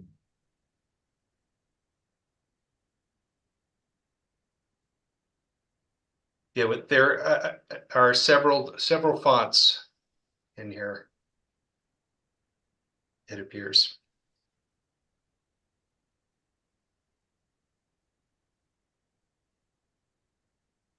Yeah, who wrote Who keeps on putting everything in bold? It's like, here's my opinion, and I'm really letting you know. Do you really think this so? for this section, it was just trying to explain red what Oh, was okay, okay. what's currently in the program manual versus, but you're Oh, right, okay, it probably okay. could not be, it That doesn't makes need to be bold. Yeah, it just makes, your eyes automatically drawn toward it. Drawn to it, so, okay. I'm comfortable with Mariana being bold. I'm just saying. I I don't know what you. Well, even like the word meter is in bold. Why is the word meter above that in bold? Can't we just like take the bold off that? Yeah. Yeah, I mean, there needs to be major formatting Yeah. throughout. This is the engineer in me that really, it's hard. It's actually hard for me to read things when they're not formatted.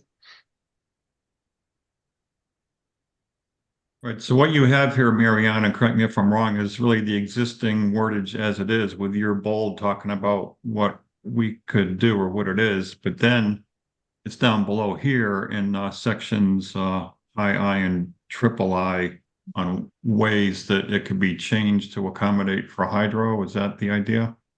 Yes, and honestly, for folks, if we want to eliminate the background section, we could do that. And if we just want to talk about issues for hydropower projects in the current NER and res tariff, we could do that. It may actually make sense to keep the background in it because I'm sure that most of the policymakers are not familiar with NRES. Okay. Go ahead, John. Yeah, is this where we talked about capacity additions potentially being eligible? 'Cause I don't Yes, know. That might be something we want to add specifically to. that's already in the program rules. It wouldn't be a Is new it? requirement. So if you go up Sorry. to 3.371, keep going up. There. 3.37, sorry. Projects must receive approval to energize after solicitation. This is current program rules. And so it says for facilities constructed prior to the solicitation to which customer is responding, which have been upgraded with new production equipment installed after the solicitation to which customers respond, the new incremental power production equipment may be eligible to that extent that it meets all of the eligibility criteria. So that's Right. not something that we are asking to change or to accommodate for hydro. Thank you. That's a separate meter, John, so it's got to be a separate machine. It can't just be improving your existing machine, right? Says, it says and is separately metered right there. Are you okay with that? That could be problematic. Mm-hmm. But this is 337 that's existing right near, you want to keep that there. Right. There would be a note down below saying that Hydro would prefer to take out the word separately metered in the event that it's a new technology that improves output of an existing machine. Is that what we're trying to say here? Well, if it's incremental production, that could come from a lot of different things, right, Duncan? It could come from Right. an automatic trash rack, for example, or a trash rake. I don't want to get Right. into the weeds. I don't want to get into the weeds on this, to be honest with you. I think this is going to be, this program's probably going to be tough for hydro. Going to be limited mostly to new projects and anything incremental.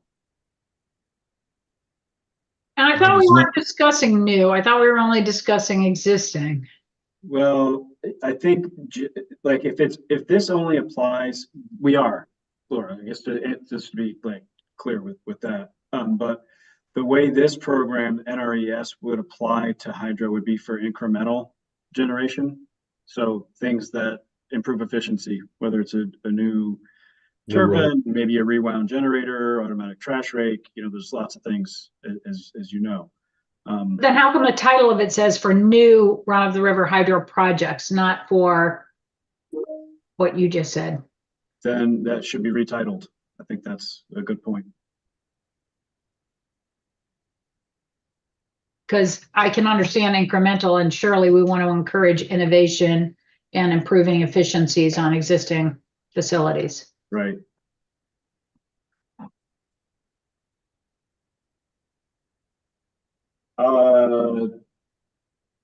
I don't think the class 1 definition, you can qualify incremental generation under the class 1 program currently. So maybe that's how we talk about this, is incremental class 1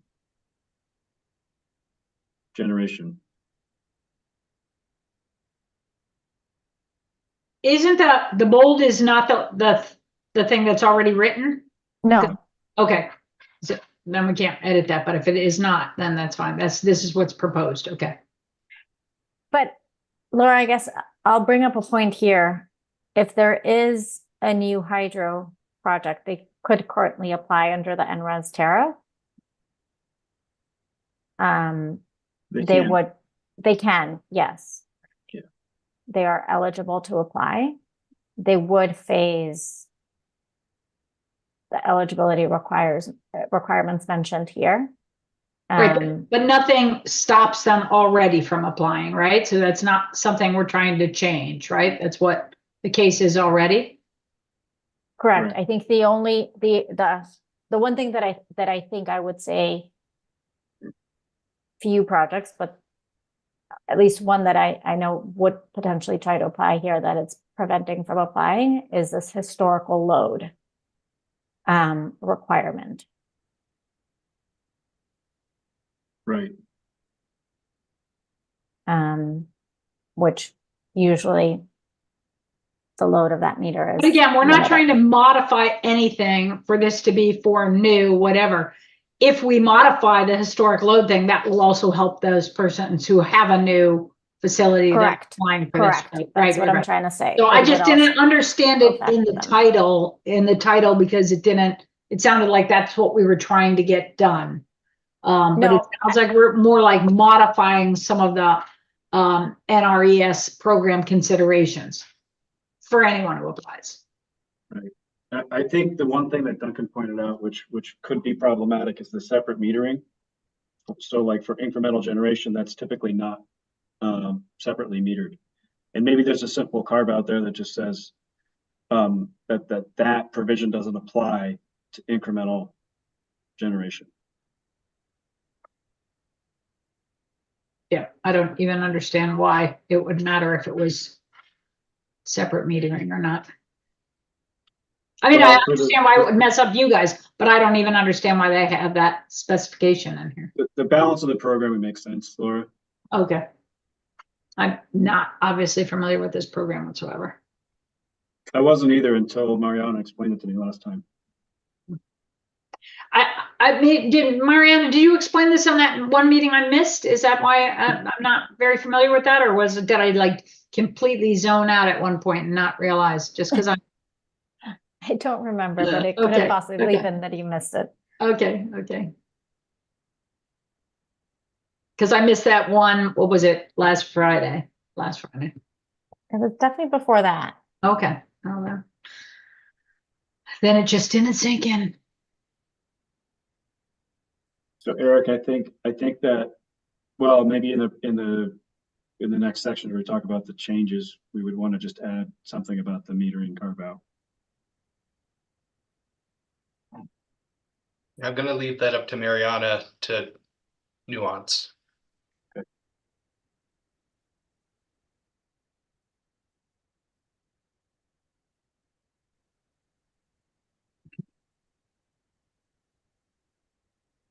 I have a hard stop at 3, just FYI.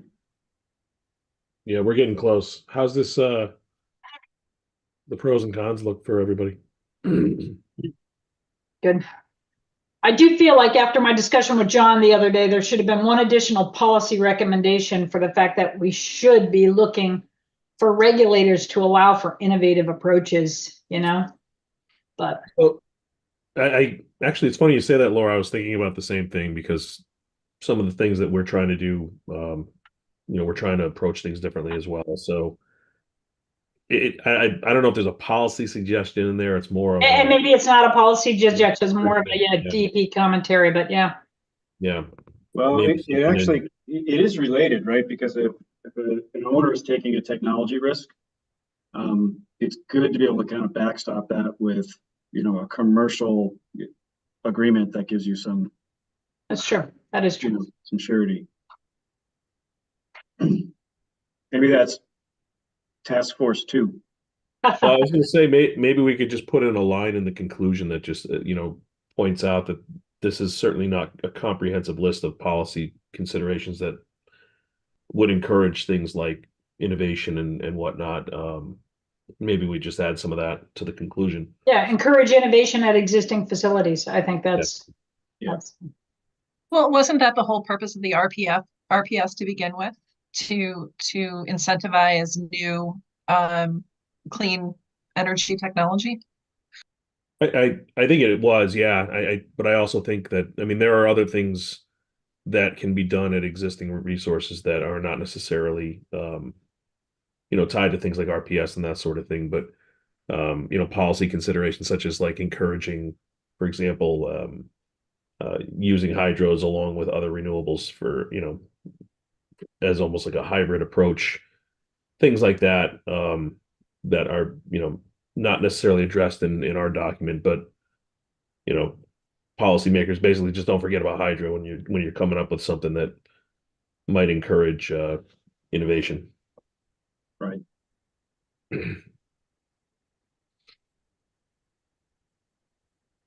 I think, Alicia, a lot of the RPS is about deploying kind of plain vanilla renewables as opposed to well, a lot of what we're talking about is how do you make what you already have better? Exactly. Significant, Yeah. basically improvements to generation and environmental protection, through innovation. Right. Yeah. And you could do that for like that could be one thing that does both. Yeah, and I just think it's one thing that we could probably all agree on, pretty, Right. pretty easily. Right. And that description almost made me spit out my lunch. Thanks, John. Wait, what made you spit out your lunch? Oh, I don't know. I didn't get that. I didn't get that. I don't know if I should Never mind. apologize. Sorry. What made you spit out your lunch? We missed that. Just a description of plain vanilla technology. I don't know why it struck me. Oh, plain vanilla technology. I'll say, okay, we were already on the second part of that sentence and we don't understand what about it was. Okay. go ahead, Eric. So I know that we only have about 10 minutes left, and was just going to ask, Lynn or others if there's a recommendation for, what we need to go through to finish up by the end of next week.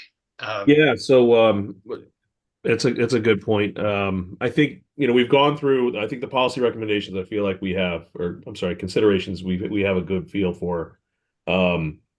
Just kind of finalize those, and if you need to get it to other people to have eyes on it, if we can make sure that all the we're ready to put it before other people by the end of today, that'd be the time frame.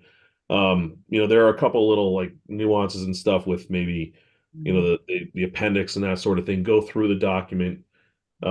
If there are things we can actually make changes to that we've already agreed to, if somebody's in there, do it. And then obviously the benefits, impacts, and mitigation statement that are sections that Laura put together and John and I have gone through. If you could take a look at those and try to finalize anything as much as we can before next week's meeting, I think we can have this thing buttoned up. I'll say even before next week's meeting, if we can all basically have a run through by mid next week and say we're comfortable with this, let's try to finalize it. Those are outstanding. One recommendation I had, for example, the list of task force appointees, maybe we just kind of tweak that to reflect. I don't know if we want to add titles or just a little bit of, I don't think we necessarily have to put bios in or anything like that, but just so people know who we are when we reference ourselves. Next week's meeting Friday? It is, yeah. Yeah, if you guys don't put holds on these things, I keep on adding holds. We should have just had a recurring meeting always on there because other people fill up my schedule. And when there's not a hold there, okay, I'll put a hold in now. I think the other outstanding piece, Mariana, you had mentioned your folks might be able to put together a cover sheet that makes it look nicer and whatnot if we can get that moving forward. But yeah, I think we're in pretty good shape. I don't think this is going to be derailed in any way, but I certainly don't want to speak for everyone, but I feel pretty optimistic. Just one other thing that you didn't mention, Lynn, that we just want to make sure to deal with is with the Pura testimony and making sure to add some, if there are observations to be made or whatever error bars we need to put on it or assumptions, we need to put that in. Yeah, thank you. And Duncan, I apologize. You've had your hand up for a while. Go ahead. Yeah, no problem. Just quickly, the last con there, you're going to replace that with your paragraph, right, Eric? That is better, right there. That last one, Yes. right? Okay. Right. So on the testimony of Pura, that's a major difference that we have on their estimate on ratepayer impact of 72 million average versus our estimate of about 10 million average. Pura assumed that every project was going to go for these programs and get these programs, but that's not the case. So I'd like to see what Pura does, as Steve indicated, on resubmitting their testimony and see how that reads. And if it clears things up nicely, that's good. If it doesn't clear things up, I'm going to maybe recommend that we put something additional in here, or at least on the side, CSPPA will be submitting more testimony because the ratepayer impact, it's a big thing and it can really turn off people if it's a major number, and we don't want people to be turned off if that's not correct data that's floating around. All right, so on our plan here, so do I hear correctly that by close of the day on Friday, we will have the benefits and impact sections all completed and done and ready to roll then? Is that how it's going to be, by doing that by way of comments on viewpoint, or is there some meeting that's happening on Monday? I don't think there's a meeting scheduled for Monday. I think that might be very difficult to come together, but I do think that, provided we all continue to go through this and finalize the language as much as possible, clean up all the crossouts and everything else, I think that prior to Friday's meeting, if there are any outstanding substantive issues, we can go through them on Friday. That would be the 28th of, I believe that's the 28th or 29th. That would give us the ability to finalize that document in that meeting, ideally. Have that cover sheet and send it out to the legislature before the deadline of April 1st. That's the goal. Right. So what I heard was by the end of Monday, we're to have those sections finalized, right? So that means that we all must review it at viewpoint and put in our final comments and work through it, right? Okay, and then there'll be a gap until the meeting on Friday, right? So I guess my point, how I'm always trying to do things quicker. Is there any way to have a meeting instead of on Friday, have it before Friday? And also, I can- sorry that the legislature has the 29th off for Good Friday. I don't know my plan for the day, but I might not be able to host the Zoom on the 29th, given that we have the day off. So I it might be apologize, I beneficial wasn't aware of to that. have it earlier in the week. Why don't I do this then? Why don't I put together a poll to see if people can make an earlier meeting? I don't have next Friday off, so I didn't even think about it. But maybe we could put something together before then.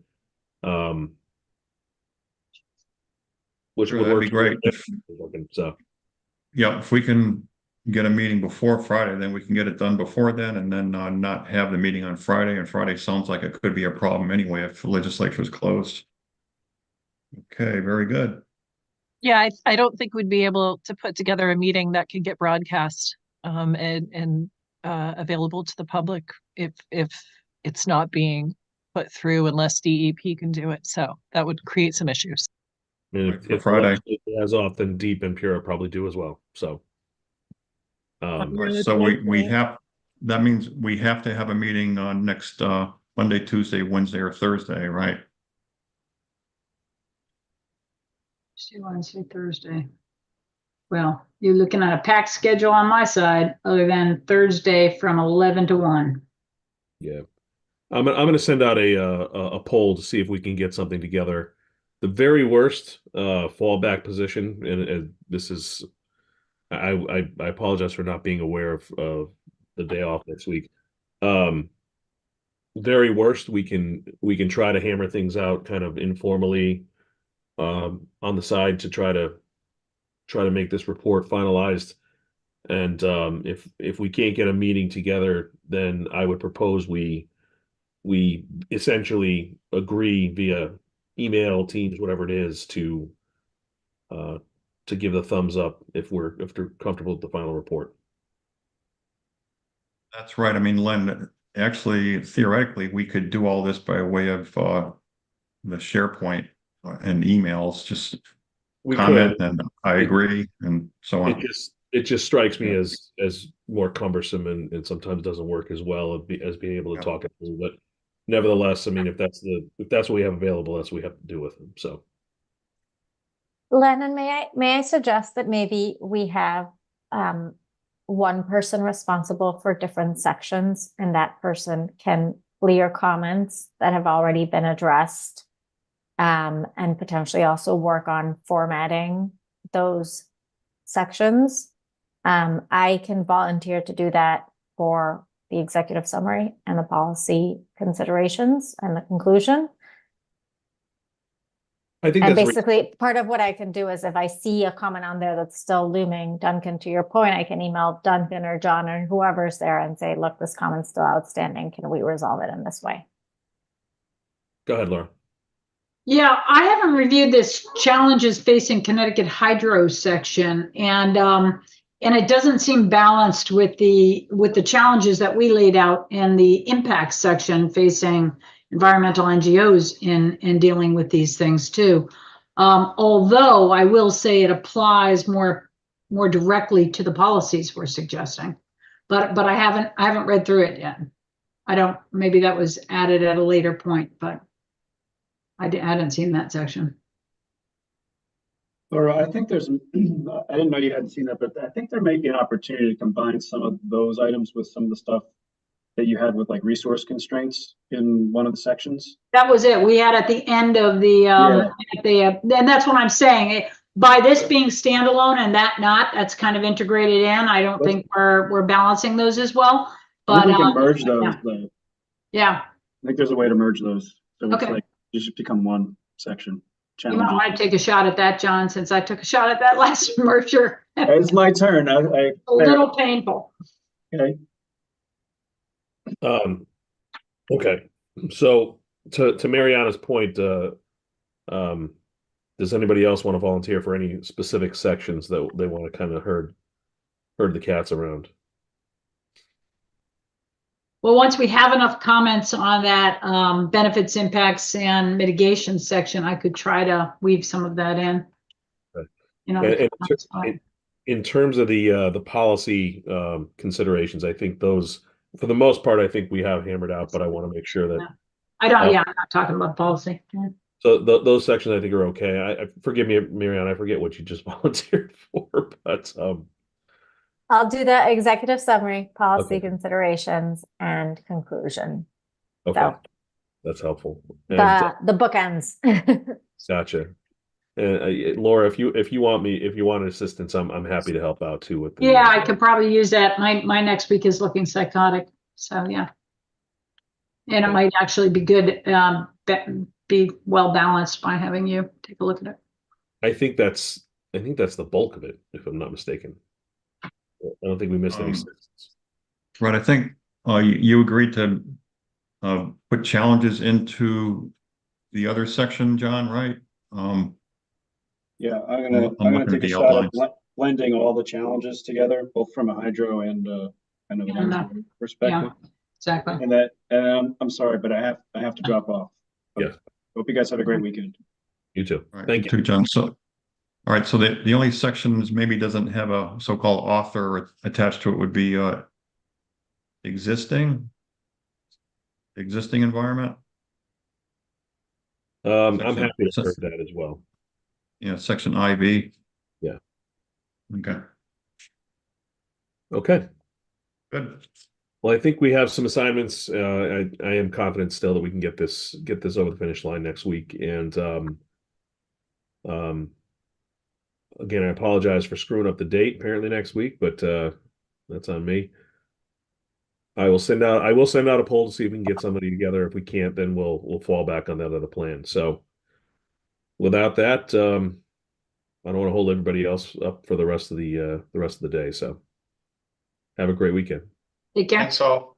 Bye-bye. All right, good job. Good weekend. Thank you. Okay.